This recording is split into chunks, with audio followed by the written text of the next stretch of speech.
किसान भाइयों, आप सभी का कृषि टेक्नो यूट्यूब चैनल में स्वागत है। आज हम बात करने वाले हैं कद्दू वर्गीय सब्जियों की सुरक्षा और कीट प्रबंधन के बारे में। क्योंकि किसान भाइयों, कद्दू, करेला, लौकी, ककड़ी, तरबूज, खरबूज, परवल, कुंदरू, तोरई और खीरा जैसी फसलें हमारे देश के कुल सब्जी उत्पादन का बहुत बड़ा हिस्सा है। इन फसलों की खास बात यह है कि भारत की लगभग हर जलवायु में इसकी खेती साल भर संभव है। अब यदि हम बात करें मैदानी क्षेत्रों में, तो इनकी मुख्य खेती दो मौसम में ज्यादा होती है। खरीफ मौसम यानी कि मध्य जून से मध्य अक्टूबर तक, और जायद मौसम यानी कि मध्य फरवरी से मध्य जून तक कद्दू वर्गीय सब्जी की खेती की जाती है। लेकिन किसान भाइयों, जितनी आसान इनकी खेती दिखती है उतनी होती नहीं है, क्योंकि इन फसलों में कीट और रोगों का प्रकोप सीधे उत्पादन और मुनाफे को प्रभावित करता है। यदि समय पर पहचान और सही नियंत्रण न किया जाए तो पूरी मेहनत पर पानी फिर सकता है। इसलिए आज हम जानेंगे प्रमुख कीटों की पहचान और उनके प्रभावी नियंत्रण के उपाय के बारे में। तो सबसे पहले बात करते हैं लाल कद्दू भृंग की। यह कीट दिखने में लाल रंग का छोटा भृंग होता है, लेकिन नुकसान बहुत बड़ा करता है। इसके वयस्क और सुंडी दोनों ही अंकुरित पौधों और नई पत्तियों को खाकर पत्तियों को छलनी जैसे बना देते हैं। परिणाम स्वरूप पौधे कमजोर हो जाते हैं और फूल फल की संख्या कम हो जाती है। तो इसके नियंत्रण के लिए सबसे पहले हमें कीटरोधी किस्म का चयन करना चाहिए, और यदि आप अगेती बुआई करते हैं तो नवंबर में बुआई करें। इस कीट की शुरुआती नियंत्रण के लिए पौधों पर राख या नींबोली पाउडर का छिड़काव कर सकते हैं, क्योंकि इससे कंट्रोल होने पर रासायनिक कीटनाशक का खर्च कम हो जाती है। लेकिन यदि प्रकोप अधिक है तो आप डाइमेथेड TCC 500 मिलीलीटर प्रति हेक्टेयर या मिथाइल डेमेथान 25 cc का छिड़काव कर सकते हैं। इसके अतिरिक्त आप इंडोस्कार्प 14.5 cc 1 मिलीलीटर प्रति 2 लीटर पानी के साथ इसका घोल बनाकर छिड़काव कर सकते हैं। अब बात करते हैं कटवर्मा कीट की। यह कीट अंकुरित पौधों को जड़ से काट देता है, जिससे खेत में पौधों की संख्या तेजी से कम हो जाती है। तो इस कीट के नियंत्रण के लिए गर्मी के मौसम में गहरी जुताई अवश्य करें, ताकि इसकी सुंडी नष्ट हो जाए। अब यदि आपके क्षेत्र में इसका अधिक प्रकोप होता है तो जुताई के समय आप कार्बोफ्यूरान 3G 25 किलोग्राम प्रति हेक्टेयर के हिसाब से मिट्टी में मिलाएं।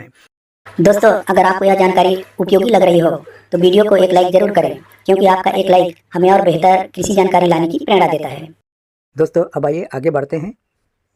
कद्दू वर्गीय सब्जियों का तीसरा प्रमुख कीट है ब्लिस्टर बीटल। यह चमकीले रंग का बड़ा कीट होता है और फूलों व पुष्प कलियों को खाकर नुकसान पहुंचाता है। यदि इसका प्रकोप कम संख्या में हो तो हाथ से पकड़कर नष्ट करें, और यदि इसका प्रकोप अधिक है तो आप 0.2% कार्बोलिक का छिड़काव कर सकते हैं। अब बात करते हैं लीफ माइनर की। तो यह कद्दू वर्गीय सब्जियों की पत्तियों के अंदर टेढ़ी मेढ़ी सुरंग बनाता है, जिससे पत्तियों की हरियाली और प्रकाश संश्लेषण प्रभावित होता है। अब इसकी नियंत्रण की बात करें तो शुरुआती अवस्था में नीम के बीज अर्क 5% का छिड़काव कर सकते हैं, और यदि प्रकोप अधिक है तब की स्थिति में आप ट्रायोफास 0.5% 3 सप्ताह के अंतराल पर उपयोग कर सकते हैं। अब बात करते हैं माहो या एफिड की। तो यह छोटे हरे या काले कीट होते हैं जो पौधों के रस चूसते हैं और वायरस रोग फैलाते हैं। तो इसके नियंत्रण के लिए अपने खेत में लेडी बर्ड भृंग जैसे मित्र कीटों को संरक्षण करें, और यदि प्रकोप अधिक हो तो इसके नियंत्रण के लिए इमिडाक्लोप्रिड 17.8 SL का 1 मिलीलीटर दवा को 3 लीटर पानी के हिसाब से घोल बनाकर छिड़काव कर सकते हैं। और किसान भाइयों, अक्सर कद्दू वर्गीय सब्जियों में लाल मकड़ी दिखाई देती होगी, जो पत्तियों की निचली सतह पर जाल बनाकर पौधों की प्रकाश संश्लेषण प्रक्रिया को रोक देती है। यदि यह अधिक दिखाई दे तो आप इसके नियंत्रण के लिए डाइकोफाल 18.5 EC की 2.5 मिलीलीटर दवा को 1 लीटर पानी के हिसाब से घोल बनाकर छिड़काव कर सकते हैं। तो किसान भाइयों, ये रहा कद्दू वर्गीय सब्जियों में लगने वाले कीट की पहचान और नियंत्रण के उपाय। लेकिन किसान भाइयों, केवल दवाई पर निर्भर रहना ही समाधान नहीं है। यदि हमें लागत कम रखनी है और उत्पादन बढ़ाना है तो समन्वित कीट प्रबंधन अपनाना बेहद जरूरी है। तो समन्वित कीट प्रबंधन के प्रमुख उपाय हैं कीटरोधी किस्मों का चयन करना, फसल चक्र अपनाना, खेत को खरपतवार मुक्त रखना, और बीजोपचार के लिए ट्राइकोडर्मा 10 ग्राम प्रति किलो बीज के हिसाब से उपयोग करना। साथ में फल मक्खी नियंत्रण के लिए प्रति एकड़ 10 क्यू लीव टेप भी लगाएं। अंत में किसान भाइयों, याद रखिए, समय पर पहचान, सही दवा और वैज्ञानिक तरीका ही आपकी फसल को सुरक्षित रखेगा और मुनाफा बढ़ाएगा।